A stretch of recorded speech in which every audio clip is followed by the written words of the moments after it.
Good day, everybody. We're here today to learn about OpenTelemetry. And for that, we have two guest speakers in Ted and Matt. So Ted is part of the governance committee for the OpenTelemetry project. He also works for a super cool observability company called Lightstep. And Matt, whom I used to work with at New Relic, is the development lead for the Ruby's special interest group of OpenTelemetry. He also works at not GitLab, he works at Lightstep along with Ted. And today, these two gentlemen are going to tell us a little bit more about what OpenTelemetry is, what it does, give a demo, and answer some questions at the end. So from a kind of tactical perspective, there is a agenda doc that you can add questions to, and we can get through them in the session or asynchronously after the call ends. And with that, I'll turn it over to Ted. Great. Here, let me share my screen here. Boop-doo. And hide all the Zoom junk. Present. Cool. All right, welcome everyone. This is going to be just kind of a loose talk on OpenTelemetry. We'll have Q&As at the end, but if you do have a burning question, feel free to just interrupt. No problem at all.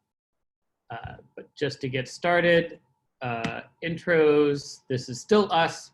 That hasn't changed.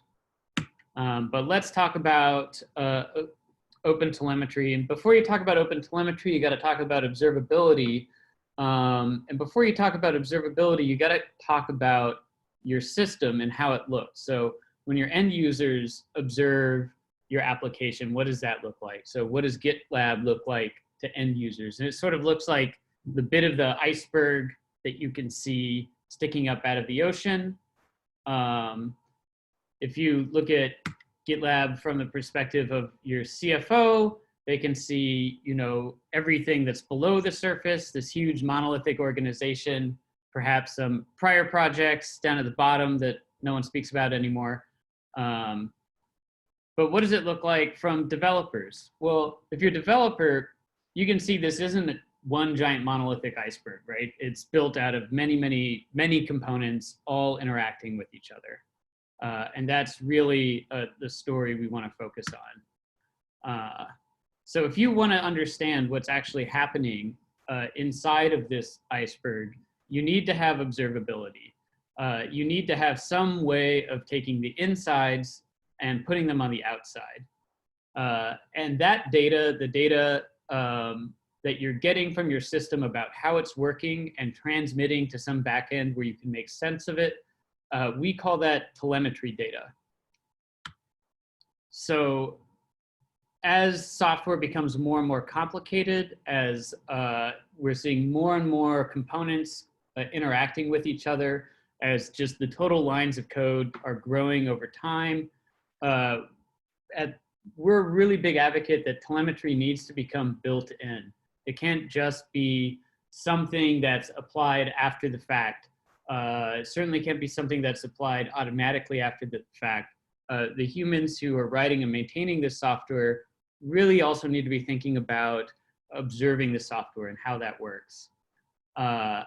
So this might mean distributed tracing. It might mean metrics. It might mean just old-fashioned logs. All of these different kinds of data streams, we think of that collectively as telemetry.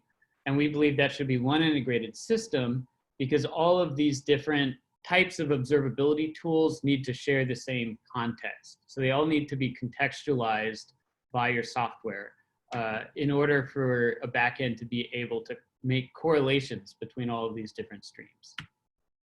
So if you've been following the world of observability for a while, this may sound familiar.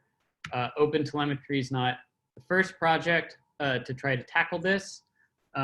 There's a lot of prior art here. And specifically, there were two projects trying to standardize on how to do this in cloud native software. One was the Open Tracing project. That's kind of My background was starting and maintaining that world. And then there's the Open Census project, which came mostly out of Google with Microsoft jumping on board after a bit. And you've got, of course, this standard XKCD trope, which, of course, gets thrown up at me on Twitter once a week about how standards proliferate. And this was something we really wanted to get ahead of. We didn't like that there were actually two competing standards that were almost identical. So the collective developer community behind both projects decided, really in this case, it would be better to merge the project. Maybe the world can have a lot of different SQL databases and that's okay, but having multiple different ways of observing your system, we didn't want to be adding to that problem. So we bit the bullet and we merged the projects. And so you can really think of OpenTelemetry as the next major release of both Open Tracing and Open Census. So it's backwards compatible with these existing projects, but it is a new system that kind of synthesized everything that we learned from these prior systems. And so this was probably one of my favorite talks, headlines, OpenTelemetry and XKCD 927 success story. I think this is the one time where we're actually able to reduce the number of standards by merging two of them together. So again, just to reiterate why observability matters, why it matters to your bottom line and to your system.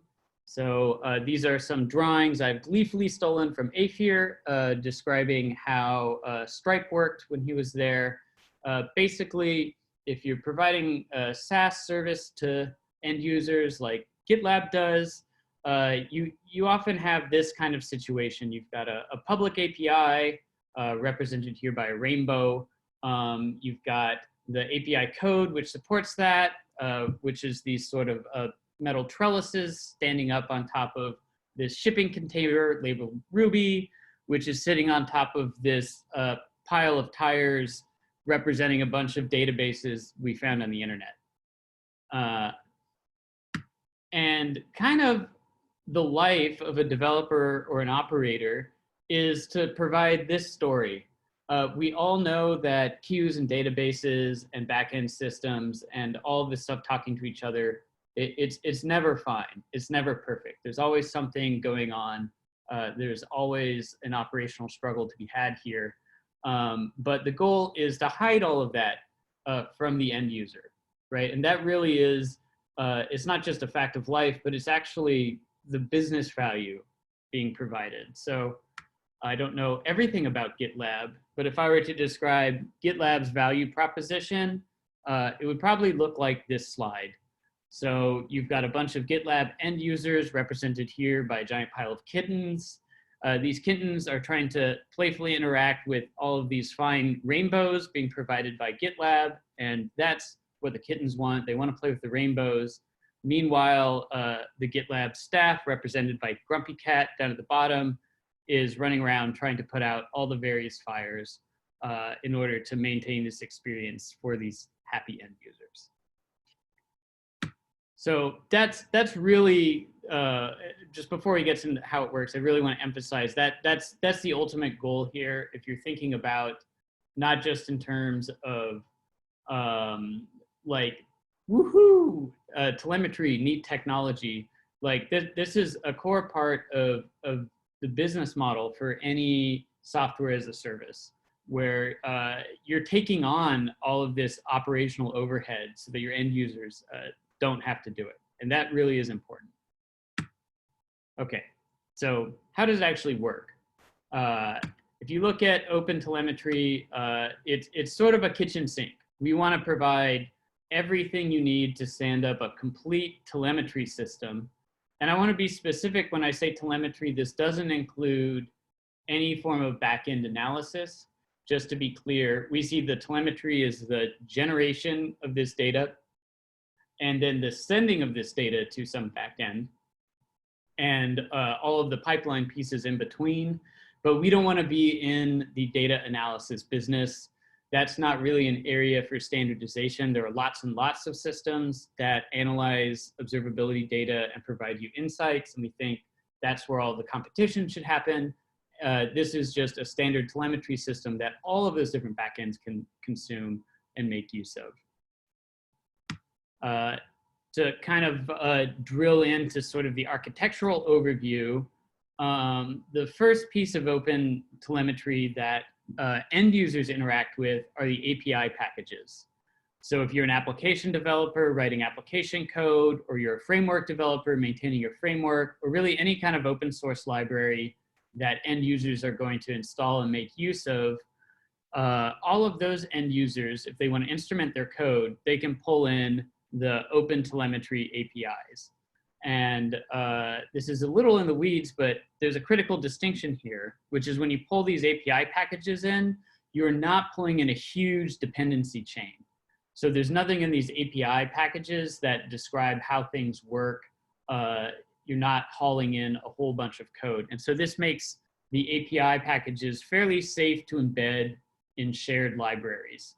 So if you're writing a framework, or say an HTTP client library that a bunch of people are going to use, it's safe to embed OpenTelemetry directly into that. The application developer is still going to be able to make a lot of choices. So if we look at this now from the perspective of the operator or the application developer, when they start their application up, they interact with the OpenTelemetry SDK. So we think of the SDK as everything needed to implement these APIs. So this is where at startup, you would be configuring things like exporters. Am I sending this data to Prometheus? Am I sending it to Jaeger?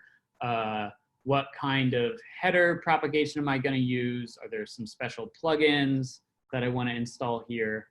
All of that is exposed through SDK packages that the app dev can use to configure how their particular service wants to interact with this data.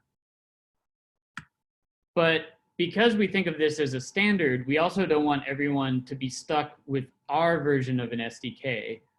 So to be clear, you can actually plug anything into these APIs. So we come with a kitchen sink SDK framework that's got a lot of bells and whistles and pluggability. But if you don't like that particular thing, you are free to bring your own alternate implementation. And so a good example of what an alternate implementation might be would be, for example, a C++ implementation. So maybe you don't want a bunch of, say you're using Python rather than writing an SDK in Python. Maybe you're fine taking on a C++ dependency. So you want to make a super performant C++ implementation and then plug that in. That should be possible with OpenTelemetry. So the design really is pluggable and mix and match. So no one who's using one part of OpenTelemetry suddenly has to haul in all of the other pieces. Even though we do think all of these pieces are pretty good, this is part of us thinking about this in the long term as a standard that's going to be around for a long time. So what's the status of the project? There's 82 plus contributing companies. I think this slide is out of date. We may be over 100 different contributing companies at this point. It's about 100 plus developers active per month contributing to code. Maybe 300 plus total developers have contributed so far.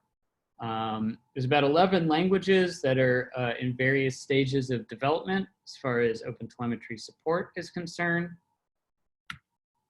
And if we look at where it's at today, we actually just launched the beta. So we launched it at the end of March.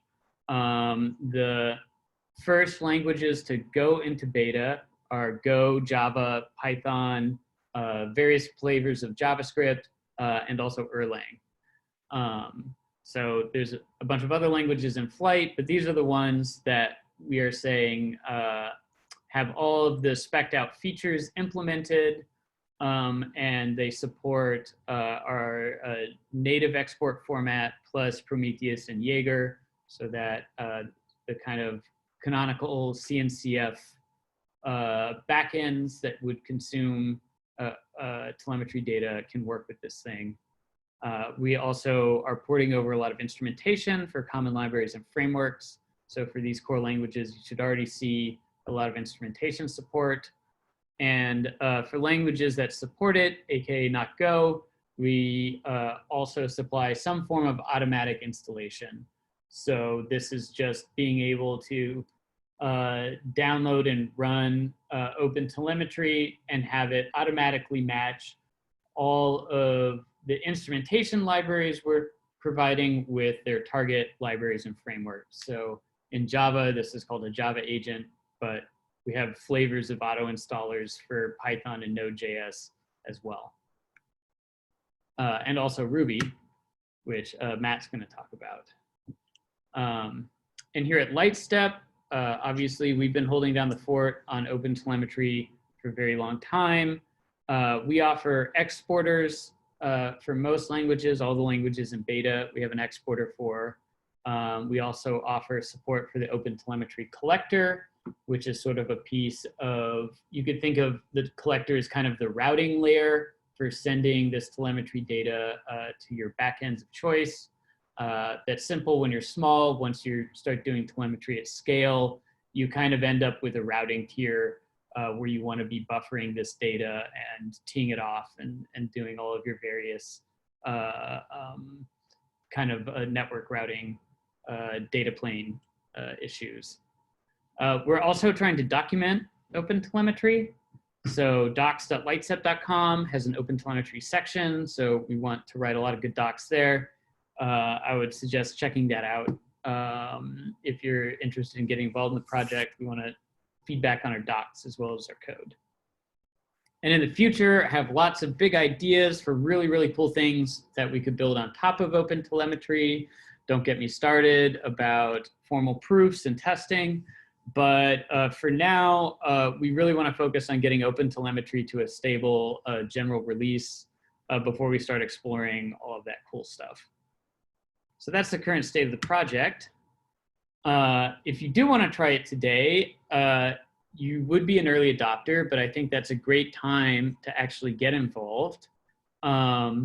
There may be some missing pieces. This is mostly maybe some missing pieces of instrumentation or maybe a plugin for a system you're using. But all the core features should be there. If you are writing a lot of manual instrumentation, I just want to have a note. There's a potential we may break API compatibility if we really encounter a serious reason for doing so. But we want to keep that to a minimum. This project actually has backwards compatibility and API stability as one of its primary goals. But because this is an early beta, this would be the one time where you might encounter a breaking change in the API. Past early beta, our plan is to make no breaking API changes. And once we hit 1.0, we'll be providing a long-term support guarantee for around API stability. And of course, if you do find any bugs or weirdness, please report the issue. That's very, very helpful to us right now. For the reading, again, this is just a set of handy links. We'll give you access to the slides after the talk. The one shout out I'd like to make is actually for the OpenTelemetry registry. We are trying to get a registry up and running on our website, and this is a place where every plugin, every supported library, every supported language will have a listing. So it should be easy to search through there and get a sense of whether the stuff you're using is currently supported. We're still in the process of populating that registry though, so it's a little update. That's it for our overview. We're gonna dive into Ruby with Matt at this point. But maybe this would be a good opportunity to stop and just take a couple questions for some of this overview we've been going on and on about. Does anyone have any general questions about the OpenTelemetry project before we dive into some Ruby specific demos? I can ask the first question, Ted. Sure. So if and when OpenTelemetry is successful, meaning developers using whatever frameworks can kind of just ship up their telemetry to their backend of choice. You mentioned that where you think vendors should be competing is the platform by which to interpret and process and make meaning out of that data. Yeah. My question is, like, like for the users that already is using some sort of vendor-centric agent to collect that information, what does it mean for them? And as you see, as the world evolves into competing more on making meaning from the data, what are specific ways that vendors can differentiate?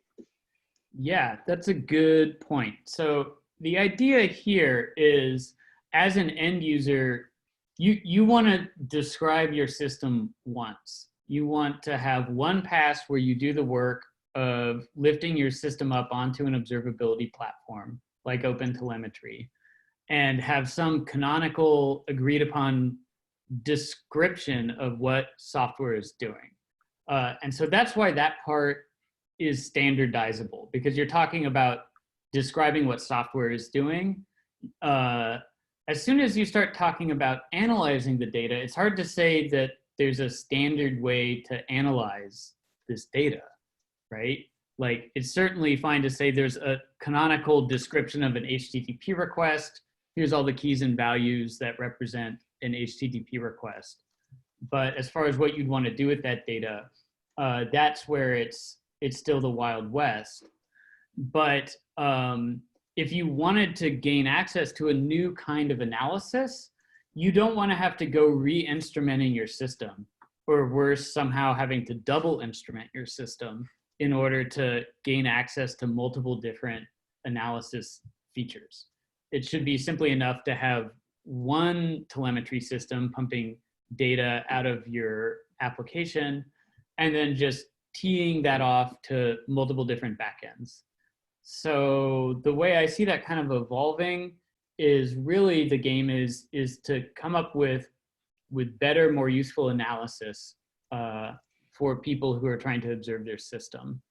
So if you can come up with some cool new tool or some cool new way of analyzing the data coming out of a system, what's really powerful is you don't then have to go reinvent all of this telemetry stuff. You don't have to go build all of the instrumentation hooks. You can just tap into OpenTelemetry and just focus on that one piece of taking that data and doing some interesting analysis with it. So I think this will actually open the door to a lot more possibility. Usually there's kind of a barrier to entry here, which is if you want to build some cool way of, like, say, a root cause analysis tool, or a tool that tries to identify, say, interesting shapes in the data that tend to correlate with bad behavior in a system. You can just focus on solving that one analysis problem.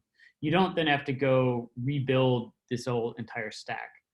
Likewise, if you're an end user and you've already fully instrumented with OpenTelemetry, it looks very likely now that almost any major vendor is going to support OpenTelemetry data directly, or at least through a processor that you can plug in to convert it to that system's native format. So this means it'll be very, very easy to switch backends. So if you're happy with your current backend, you could gain a second one. If you're not happy with your current system, you could switch to a different analysis system without having to even necessarily do a redeploy of your application. So that's where I kind of see the value of having the telemetry system be separate from the analysis system. Does that make sense? Yes, thank you. Josh? Yeah, thanks, and I appreciate the time. I had a question on the implementation of open tracing or OpenTelemetry. We here at GitLab have instrumented GitLab itself, the application for open tracing. You can see some of our documentation there. And one of the challenges has been that the plugin model means you essentially have to compile in support for each individual backend. And so we don't necessarily know what tracing solution our customers want to utilize to debug and understand how their own GitLab instances are performing. Yeah. And so has OpenTelemetry solved that problem? Is there some way for like other common components, like, you know, I imagine HA proxy and other vendors also want to perhaps have a, you know, some wide support so they aren't prescriptive as far as what backends you can utilize? Yes, yes, we do have a solution for that. And that is the OpenTelemetry Protocol, so OTLP. So OpenTelemetry is inventing its own native protocol that will include all of the data this system generates, so metrics, tracing, resources, everything that OpenTelemetry generates in one single protocol that will be on by default. So the default installation will be sending OpenTelemetry data to like a standard local port and be sending the new W3C headers as far as wire propagation is concerned. So if everyone can consolidate on using the new official headers for tracing and puts a sidecar or a backend system sitting at that standard port that can accept this data, then they don't really have to go in and modify the code in their application in order to pick a vendor. And the component within OpenTelemetry that deals with a lot of this is the collector. So the idea with the collector is it accepts OpenTelemetry data. It can actually accept a bunch of different kinds of data. So it has receivers for Jaeger and Prometheus and other systems as well. The idea is that's the place where you would be doing all of this configuration. So by default, all the applications are just kind of spewing this out, and then you would have your service mesh or a sidecar or some other collector deployment that would be collecting this data up. And so it would just be on the operator making a runtime decision around those collector deployments if they wanted to switch backends. Got it. Yeah. So we'd have to for our Kubernetes Helm chart, we'd have to allow like a customizable sidecar to be included. Yeah. And we're working on Kubernetes operators for the collector to make that a little bit easier. But yeah, gotcha. basically making it be an operator concern, not an application developer concern.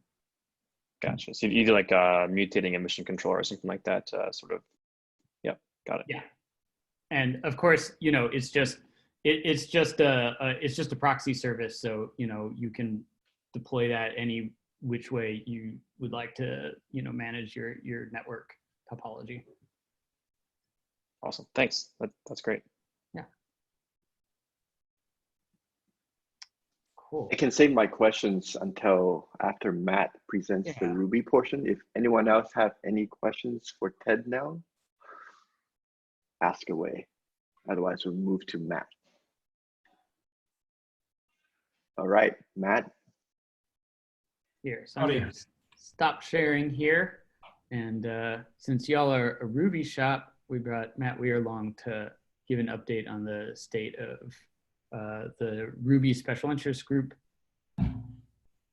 Yeah, so I'm a maintainer of the Ruby SIG, so I thought I'd kind of give you an update of where we are, kind of status-wise, and then also kind of run through a demo. So hopefully I'm showing a screen. Yep. Are you seeing this OpenTelemetry status? Yeah, I think you are. We do. Cool. So as Ted mentioned, I think there's 5 languages in beta. One, you may have noticed Ruby is not on that list. So we're not officially part of the beta. And we've had a small but good group of contributors, and we got a slightly late start, which is one of the reasons that we're not in that round.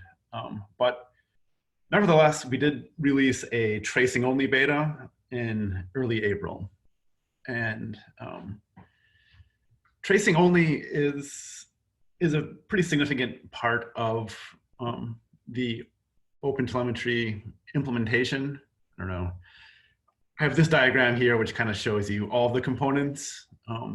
Really, the big thing we're missing is this like meter section. So we have something for all the rest of these boxes. Some of that needs to be fleshed out a little bit more. Kind of run through what exactly those things are. So Our tracing only beta consists of 12 packages. So if you check out Ruby gems, you'll see these things. So there's the OpenTelemetry API, the SDK, there's a Jaeger exporter, and then the rest of these are instrumentation adapters. So those are the packages that are part of the tracing only beta. So for context propagation, we currently support propagating context in the W3C trace context format and correlations using W3C correlation context. That second spec is actually still very, very early on. Might want to rename that baggage. Actually. Yeah, so maybe ignore that I said that altogether, but we are propagating a thing according to the editor's draft of that spec. That's a whole other story, and I guess a can of worms. I think I pointed out that there was a Jaeger export package, so you can export your spans to Jaeger or any backend that accepts Jaeger format. We do have an instrumentation auto installation mechanism. So like, I don't know, this is a fairly interesting thing in that if you're familiar with open tracing, you'll know that, I don't know, it's kind of hard to get off the ground with instrumentation. You have to go foraging across the internet and find all the things that you want and kind of manually add them all. And they all kind of have different ways to set things up. But you know, the nice thing is that those are all like independent packages, like they can be shared between many SDKs. So like, it wasn't all bad. If you've used like New Relic or Datadog, they ship a ton of instrumentation like with their tracer, with their tracing clients. So it's really easy for them to just kind of install that stuff and know how it works. For OpenTelemetry, as Ted mentioned, like you can have alternative SDK implementations. And this instrumentation, we really want it to be like a shared commodity that any SDK can consume. So we kind of had to approach the problem slightly differently to be able to have this situation where you can have this, you know, shared instrumentation, but have it easily installable by all SDKs. But we have that, it works pretty well. And then right now, we have, I think this is 9, if I count them, instrumentation packages. And these have all been ported over from Datadog. Datadog has donated their instrumentation to OpenTelemetry. So we started with these packages. We hope to convert over kind of everything that Datadog has donated. So this list will grow over time. You'll notice there are some like big names not on this list, such as Rails. We'll talk about that a little bit more. But yeah, so what can this tracing only beta do? We have rack and the majority of HTTP clients instrumented, so it can trace requests between services. So it's distributed tracing enabled kind of out of the box. And that distributed tracing is enabled by W3C trace context propagation. And then it can export spans to any backend that accepts them in Jaeger format. So I do have a demo. This is probably a reasonable time, I guess, to take a look at that. So it will kind of show all these aspects of the tracing only beta in action. So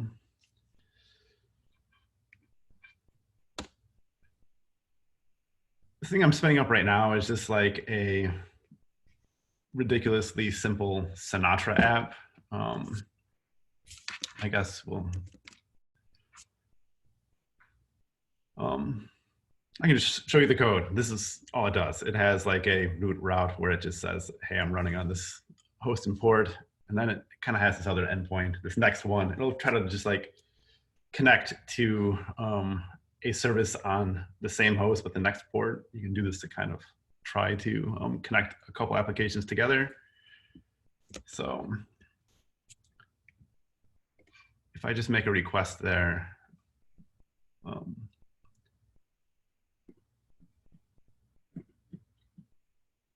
should get a really simple trace. So as advertised, you get a really simple trace. You have 2 spans in it. One span is coming from rack instrumentation. So this is kind of sitting at the boundary, and another span is coming from the Sinatra instrumentation for that root route. It is extremely not interesting. But while we're at it, I'll kind of show you what else is here, I guess, to get everything working. This is kind of the setup. So you need to configure the SDK, and I think Ted covered that you can export to multiple kind of backends, and to do that, this is done. The export pipeline is a combination of a span processor and an exporter.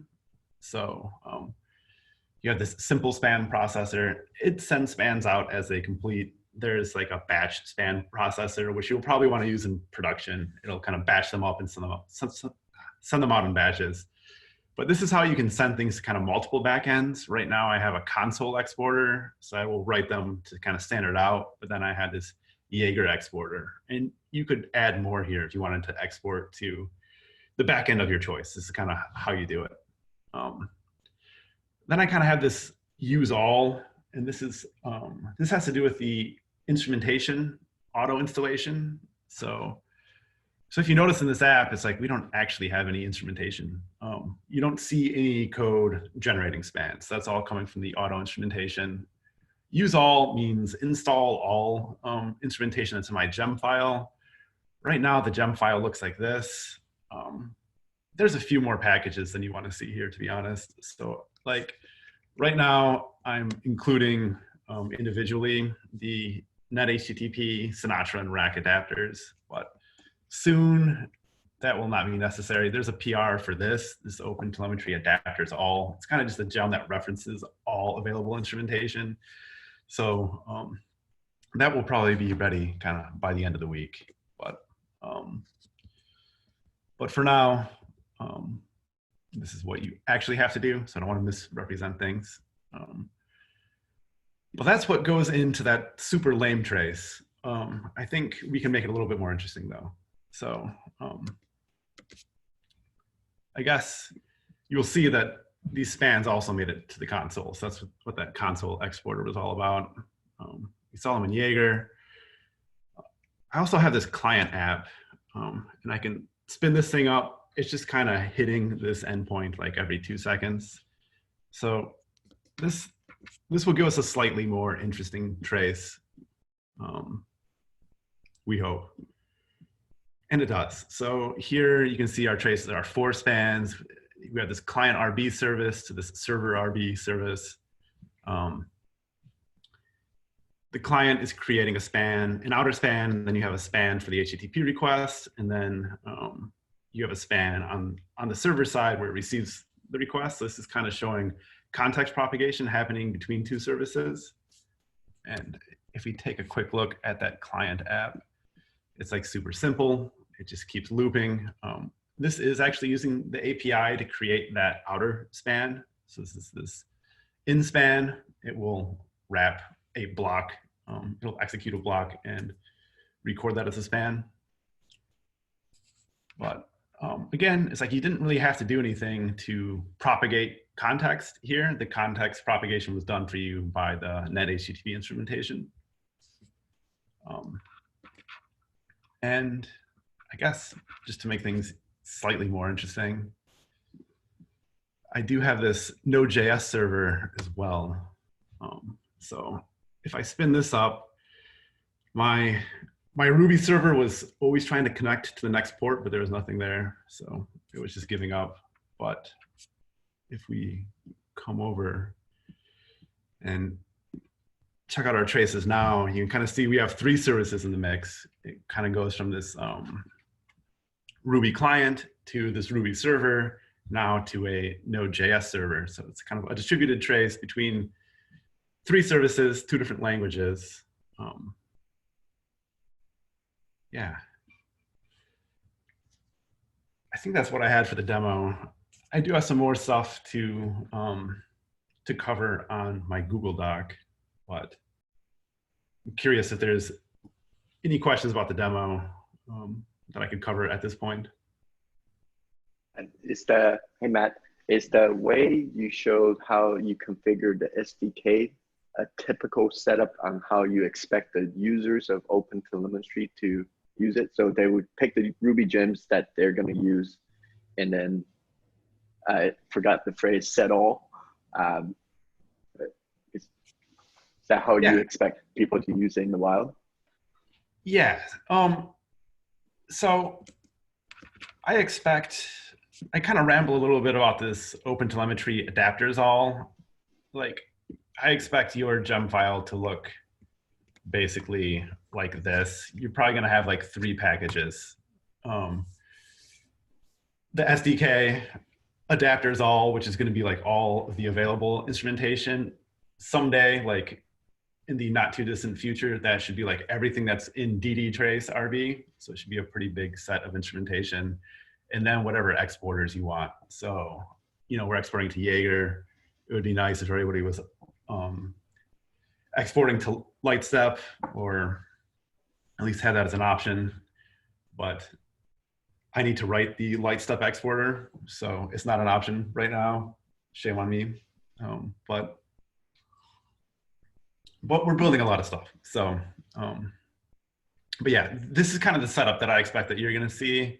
And then, yeah, likely this is just how things are going to work. But let me see.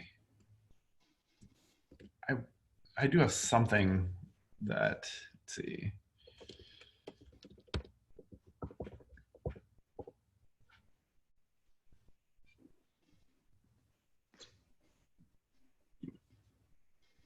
So just to show that this thing is actually a reality, there is a PR, I have a few comments to address on it, but the reason I'm coming over here is I believe I wrote some documentation which could be slightly useful. Did I not write some documentation that would be useful? Oh, here we go.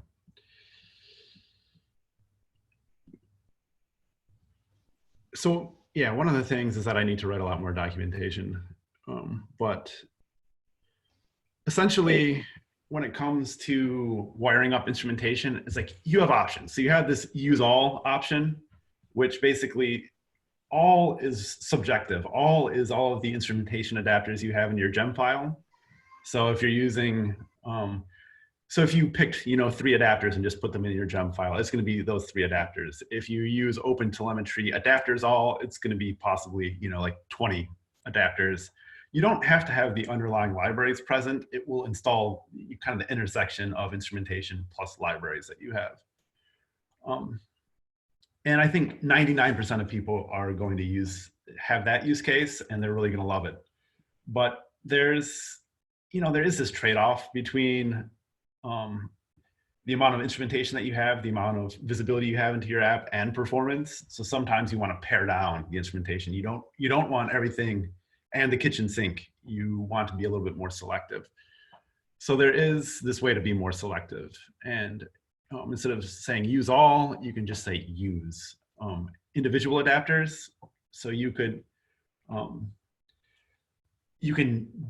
you can kind of selectively install instrumentation in a couple of ways, I guess. You could still use all, but have like your own package or a smaller amount of gems in your gem file, or you could pull in OpenTelemetry adapters all and then just like pick and pull from that big pool using just the use command. Thank you. Hey Matt, in the interest of time, do you want to complete what you wanted to share? Sure, yeah. I have a tendency to ramble, so pull me back if that happens. So yeah, we'll just go through the rest of this pretty quickly so that there is some time for questions. So work in progress, I kind of pointed to this picture. This whole like metrics portion is a work in progress. There are actually some PRs out there for Sidekick instrumentation. and there is somebody who has started working on Rails instrumentation. So Rails will soon be there. If you do kind of spin up this beta on your Rails app, you will be a little bit sad because you will probably just see, you will get kind of an outer span for your rack instrumentation. You'll get anything for HTTP requests, but all your middleware and database calls will be invisible with our current set of instrumentation. But yeah, so there are some missing pieces, and there's the metrics SDK, and that's kind of a blocker for different metrics export options, Prometheus, etc. Right now, we only have Jaeger trace export format. We need additional formats like OTLP, Zipkin. Right now, we only have W3C trace context propagation format. More formats there will help interop between other systems, such as, if we had B3 support. This is extensible, so if you have a custom context propagation mechanism, you can add in your own exporters. And really the biggest thing I think that's missing is instrumentation conversions. And Datadog, as I mentioned, has donated all of their stuff, and their list is pretty extensive. So this is kind of what we hope to kind of port over in time. And we have all the machinery in place to take advantage of this instrumentation. Now we just need to kind of port it over, and that will kind of be the batteries to go along with what we already have here. So having said all of that, if this stuff is interesting to you at all, we welcome any participation and would love to see you around in any of the OpenTelemetry SIGs, especially the Ruby one. But the Ruby SIG currently has participation from Shopify, Lightstep, and very recently, some folks from Datadog have come in. And our SIG meetings are at 9 a.m. Pacific time on Thursdays. I think there's a link to a public calendar. I believe this doc might be part of the agenda. If not, Kevin has a link and can get it to you. We're on Gitter. I think Ted mentioned all of this as well. So yeah, that's basically what I had. Any questions on any of that? Thanks, Matt. Jose, you want to ask your question? Yes, I was just looking at the OpenTelemetry JavaScript client library that you have, and I was wondering if you're planning to support a Sentry exporter, as currently GitLab we do use Sentry, and I'd be interested if we could implement OpenTelemetry to export to Sentry. Yeah, I don't know what the plans are for Sentry, but Ted might be able to speak to this if Sentry is going to be like an officially supported thing. I have not directly spoken to them. I mean, for stuff like that, where there's an existing system, ideally they would maintain their own exporters and plugins and things like that. And I would say short of Sentry doing that work, of course, it's open source software. Any end user can write a Sentry exporter and add it to the registry. So that's part of the reason why we want to have this registry, is so that if someone writes one of these things, it's not that it has to live in any particular official repo or something. We want to have one place where it can all just still get listed regardless of who's currently maintaining it.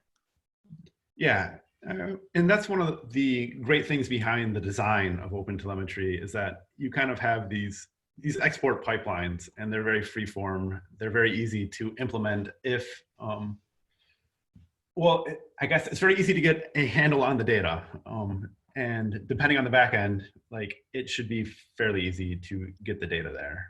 And yeah, I probably should have showed some of the JavaScript stuff, but this is kind of the setup For the JS stuff, it looks very similar to what we had for Ruby, where you kind of configure your export pipeline. So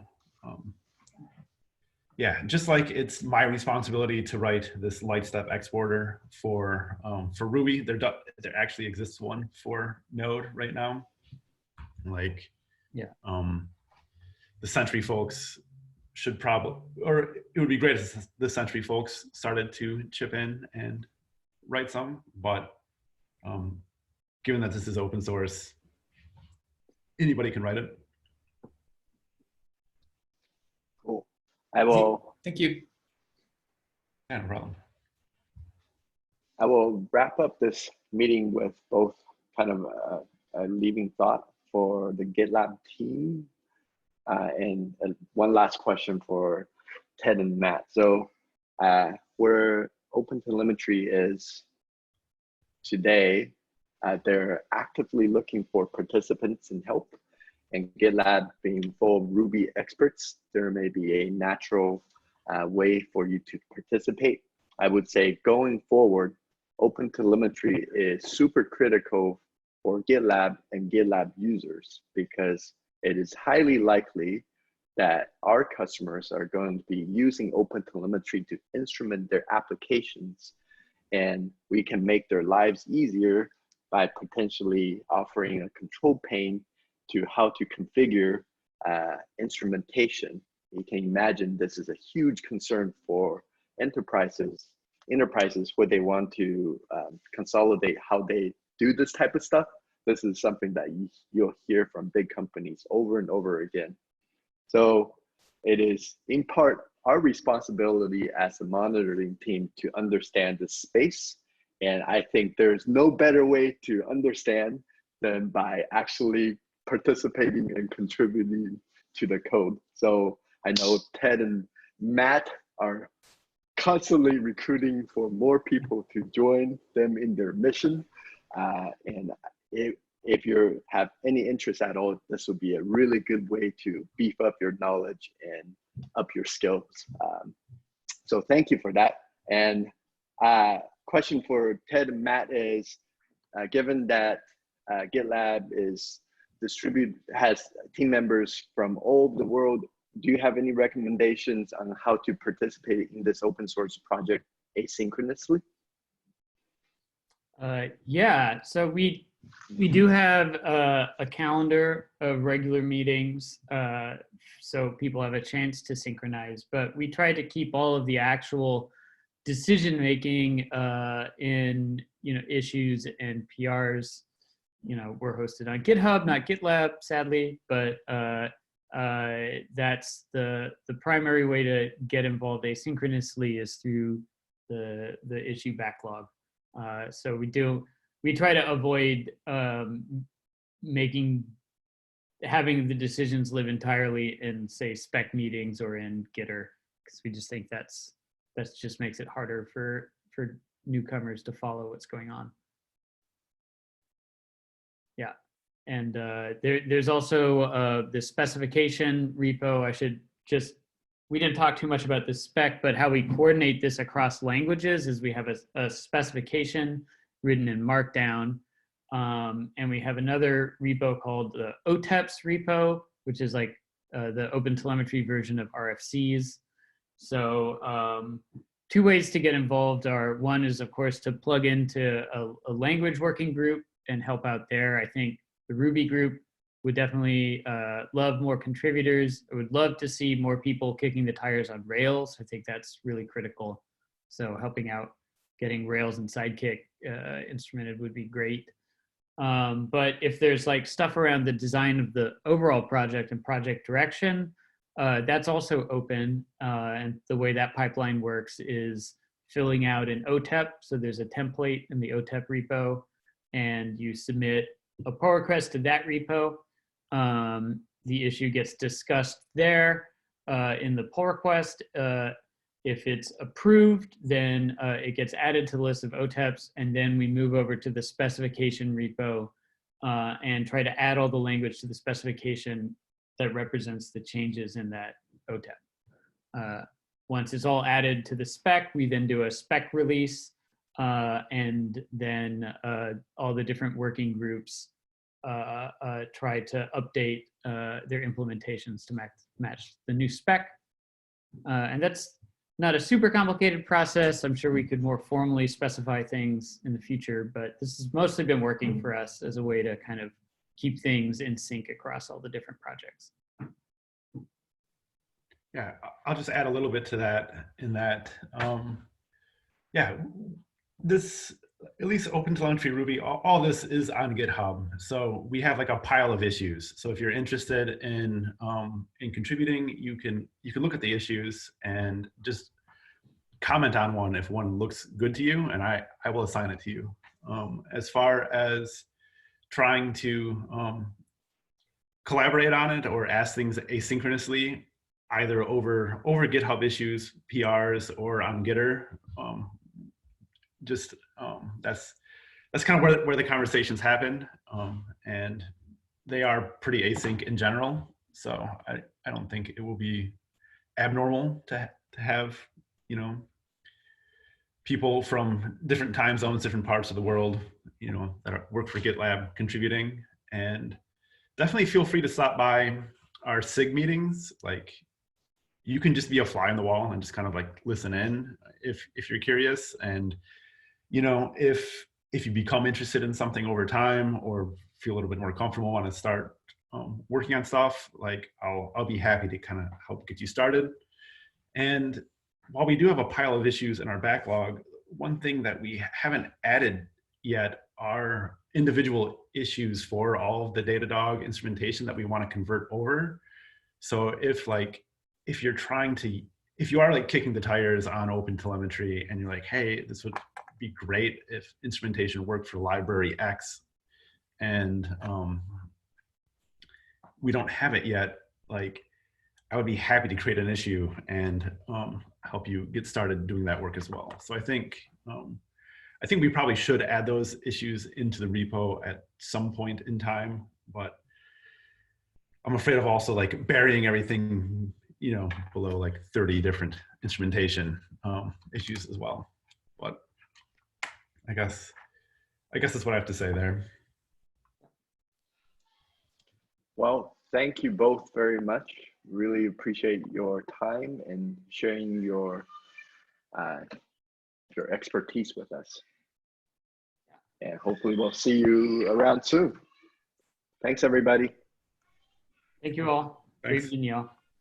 Thank you, everyone.